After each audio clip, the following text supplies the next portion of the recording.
आज मला बनवायची होती कडवेवालांची भाजी आणि कडवेवाल सोलायला किती वेळ लागतो माहिती आहे. म्हटलं मग चला टी व्ही बघत बघतच आपण हे काम करूया. आणि वाल मी असे छान मोड काढून घेते ना की ते पटापट सोलले जातात. चहा मस्त गरमागरम बनवून घेतला आणि वाल सोलायला बसले टी व्ही बघत बघतच. बघा थोड्या वेळातच वाल माझे सोलून झालेले आहेत आणि छान सोलले. त्याचं डिटेल व्हिडिओ पण माझ्या चॅनलवर आहे, तर नक्की बघा.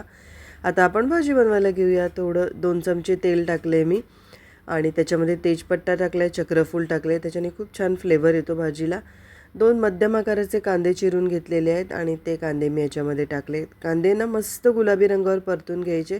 कच्चा कांदा असेल ना तर तो छान नंतर भाजी शिजल्यानंतर मेल्ट होत नाही.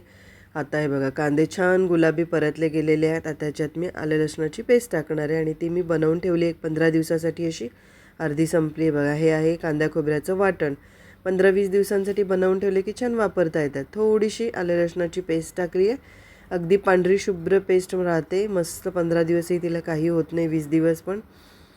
2 चमचे मी याच्यात कांदा खोबऱ्याचं वाटण टाकले. हे वाटणमध्ये कांदा खोबरा आलं लसूण आणि थोडा गरम मसाला असं असतं सगळं.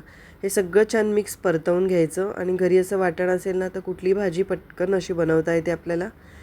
आणि वालाची भाजी कडवेवाल म्हणजे गॅस तर होतोच, तर थोडंसं हिंग टाकून घ्यायचं आहे, थोडी हळद टाकली.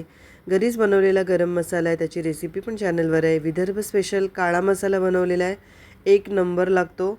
तर तुम्ही ट्राय करून बघा, त्याची रेसिपी चॅनलवर आहे.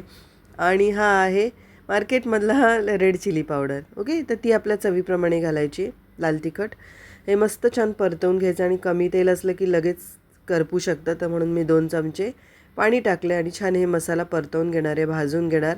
म्हणजे त्याचा कच्चा कच्चा वास असतो ना, कच्चटपणा निघून जातो. छान परतवून घ्यायचे आणि परतवून घेतलं की मग ह्याच्यामध्ये वाल टाकायचे. वाल टाकून पुन्हा परतवून घेणार आणि पाणी लगेच टाकायचं नाही आहे. तर आपल्याला याची एक वाफ काढून घ्यायची, म्हणजे मसाले छान वालामध्ये मिक्स होतात, ॲब्झॉर्ब होतात. आता मी ठेवलं एक 2-3 मिनटं ठेवून त्याची एक वाफ काढून मिक्स करून घेतले आणि मग याच्यामध्ये 2 ग्लासभर पाणी टाकले. पाणी तुम्हाला जसं थिकनेस हवं असेल ना, भाताबरोबर खायचं आहे भाकरीबरोबर खायचं आहे त्याप्रमाणे ॲड करा. बघा 2 वाफा मी काढून घेतल्या आणि आता वाल मस्त छान असे शिजलेले आहेत. पण भाजी थोडी घट्ट झाली आहे, तर मला थोडंसं पाणी हवे, कारण आम्ही मस्त भाकरीबरोबर खाणार आहोत तांदळाच्या. तर ही खूप तांदळाच्या भाकरीवर 1 नंबर लागते. मस्त शिजली आहे, 1 नंबर झाली आहे भाजी. आणि याच्यामध्ये कोथिंबीर टाकली, झाली मस्त रस्सेदार कडवेवालाची भाजी तयार आहे. अशी पद्धतीने जरा एकदा ट्राय करून बघा. आवडली तर माझ्या चॅनलला लाईक शेअर सबस्क्राईब करायला विसरू नका. थँक्यू.